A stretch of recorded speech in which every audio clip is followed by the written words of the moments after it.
माह मुहर्रम के दौरान शहर में अमन की बरकरारी के लिए deputy commissioner police south zone जी भोपाल ने रबिलपुरा पुलिस स्टेशन के तहत 50 से ज्यादा रौडी को तलब करके उनकी काउंसलिंग की।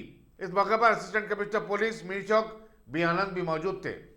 कि जुलूस और उसके बाद आने वाले ये गणेश की प्रोसेशंस, इनको नज़र में रखते हुए आज मीर चौक डिवीज़न के पूरे राउडीज़ को काउंसिल किए। 50 राउडीज़ तक यहाँ आए, उनसे काउंसलिंग किया और उनसे वादा भी किया कि अच्छी बिहेवियर है तो उन पर शीट्स को क्लोज़ करेंगे, और अगर उनकी नीयत ठीक नहीं है, उनकी बिहेवियर ठीक नहीं है, फिर से ऑफेंसेस करेंगे तो उनको जेल भेजेंगे पीडी एक्ट के अंदर। ये भी उनको धमकी भी दिया और समझा कैसे शीट को क्लोज हो सकता है, ख़त्म कर सकता है और सादा सीधा ज़िंदगी में सब लोगों के जैसे कैसा जीना।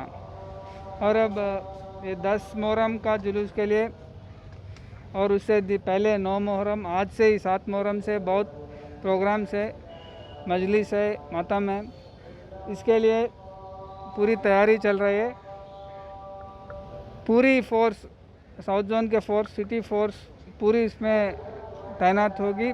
पूरे 2200 मैन से ये बंदोबस्त चलेगी और 800 इसमें से साउथ जोन के फोर्स है, बाकी बाहर से आएंगे।